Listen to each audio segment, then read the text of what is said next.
Why would you not take an opportunity to join Anglo? Because especially as a form of reparations and trying to find justice for your people, you would have been primed to sit inside there and ensure that a lot of the resources go back to maybe buying the land, getting as many people about Mthethwa into the company to enjoy the spoils. Because how else do reparations work if you don't come in and sit at the table? It's a lie. Says you can quote me for that. Sure. I'll prove it to you. I came there, Mthethwa. I saw a report of Anglo of 2002. They're lying in the report saying, we have given back the Mthethwas their land. And they are saying, now, they took the land, they are returning it to communities, not because that's why. They then say to these communities, must register trusts so that they release these land pockets to those communities. They don't rehabilitate the land where they were digging. Yes. Dams are sitting there as we speak now. Sure. Now I know law. In the deed of trust, they wrote a very fine line that says, food steward, which means we return this land as it is. So the Mthethwas must receive it as it is, with caves and holes which are health hazards. It's your baby. You removed all the coal, you sold it, and now you say, I'm returning your land. Go if I had much, see what's happening there. So, me not joining, it had nothing to do with not, okay, I must give a precursor why I didn't join. I'm leading a youth in energy and mining a group. We want to participate in the mining space. They invited me for an interview. They told the public that Zwelakhe want him to work for Anglo. And then when I got there, I said, no, I don't want to work for you. I want us to be partners because I know the Mineral Resources and Petroleum Development Act allows us to be partners as a Black economic empowerment. They laughed at me. They said, we're focusing on the superstar Blacks, which means your Saki Makozomas, your Tokyo Siohuales, your Patrice Mthethwas. Who are you? So they don't allow you to use the very law which I was party in its enactment. Sure. So I thought I'm taking the cue from the law. Yes. They say no.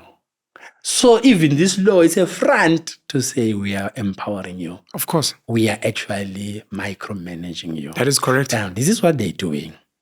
Once they take you in as a black face, you become a black shield against government. Correct.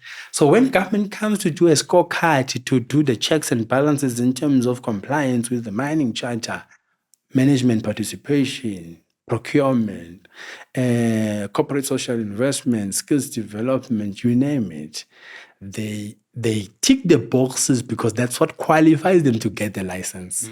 So you become a leverage for them to acquire more licenses for themselves, not for you. So you make us look good. Sure. The blacks who work there, they are there in strategic position like your governance and licensing, stakeholder management. They are managing government and they send a black person to manage their own black government. Of course. Before Bonham, they sit in this strategic position, exploration, you name it.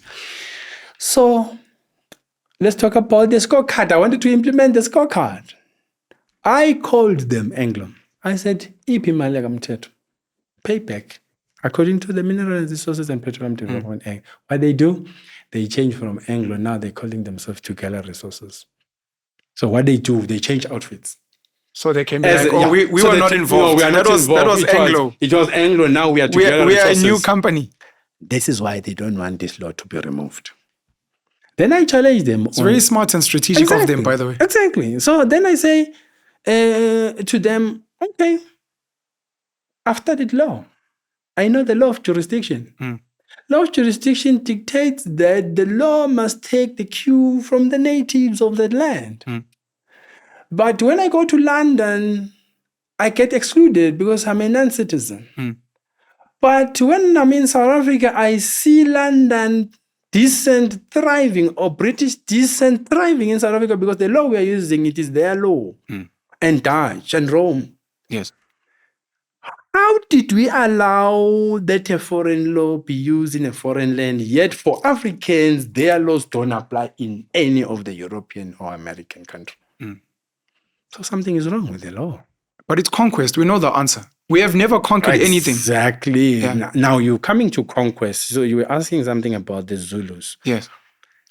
At some point, the Zulus, for them to become military like this, the reason why KwaZulu is not developed as it is supposed to be, the very same land, which is under the king, just to defend that land, it took us the 200 years. Why? Because the settlers, they kept on coming. Ushaka died as a result of their plotting. They said. Like that story of Verwoerd. Yeah. And what's the guy who killed him? So his name? So Dimitri. the story, Verwoerd Dimitri offenders who was sent. Who was sent into Ushaka, you're saying people were sent. So even Ushaka, what happened is that Abelungu, Sir Henry Finn and Farewell arrives in 1824 in King Shaka's palace. And they are saying, because we have come to pay our respect and we would like to come and stay with you and jail with your people and be part and be one with you. But you needed to go and read a book called The Olden Times in Zululand and Natal by A.T. Bryant, published in 1920. Sorry, please give me the name again. The Olden Times in Zululand and Natal by A.T. Bryant. Bryant, B-R-Y-A-N-T. Thank you. Published in 1929. It has 2 volumes. In that book, there's a chapter there, The Paramountcy of the Mthethwas.